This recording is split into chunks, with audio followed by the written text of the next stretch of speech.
What is going on, guys? In this video, we're going to look at this Reddit post that someone made on the Overemployed subreddit saying, have you noticed how much harder it is today to get an OE-friendly job? Before I get into that, if you do want to become overemployed, even though it is getting harder, you can check out the Overemployed Masterclass. In there, we teach you how to become and how to stay overemployed.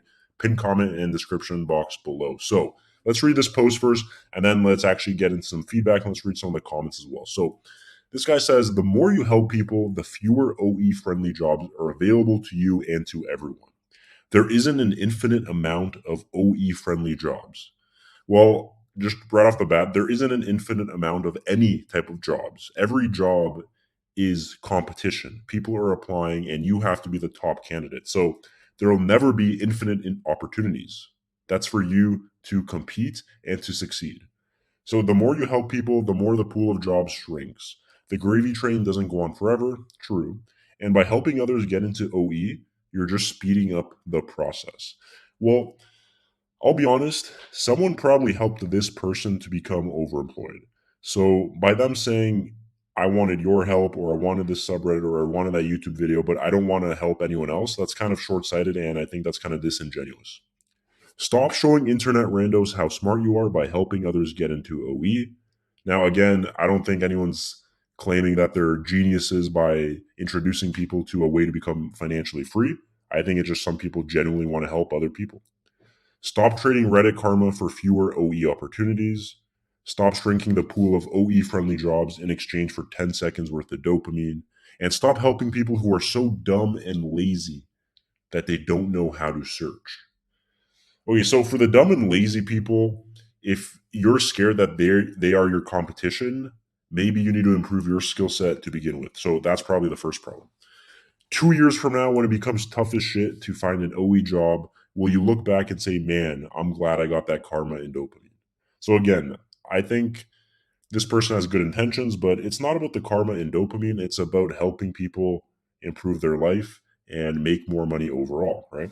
So let's see what some people are saying here. So specifically today, no. The job market is harder at the moment, not just in OE. Completely true. Guys, it doesn't matter if you're trying to become overemployed or not. It doesn't matter if you have amazing skills, trash skills. To some extent, the job market has been harder for everybody due to the economy. It's not in an amazing state, and it is harder for everybody to get a job, right? There's less jobs to some extent, and there's more competition. So that's just how it is at the moment. Giving someone the info about OE doesn't give them the tools to be hired or to successfully OE. Completely correct. Guys, you'll probably notice this yourself. Just because you found out about overemployment doesn't mean you became like, if someone told me about overemployment, I had zero employable skills or I had zero work ethic, I'm not just going to become overemployed earning double income. The reason a lot of you are overemployed or are about to be overemployed is because you already have an existing skill set that you're about to leverage for double or triple the payout, right? People experienced in OE and good at what they do shouldn't be inordinately scared by more people exploring OE, more people accessing financial freedom, and more people finding job security. Completely true. If you genuinely have good skills and you have a good work ethic, you can't be scared of other people becoming more OE because you're just showing your own weaknesses there. And fair enough, I don't think it needs to be shouted from the rooftops and front page news, but it doesn't need to be top secret. Posts like this drive engagement and lead to more and more people finding the subreddit. All of this is true. And all of this, guys, is kind of unavoidable. People will talk about things that they like and things that improve their lives. Whether you like it or not, people will talk about it. And this guy says OE isn't even a secret. It's been around for centuries. Completely true as well. Especially in the contracting world, guys, it's not even an afterthought. People take multiple contracts for multiple companies.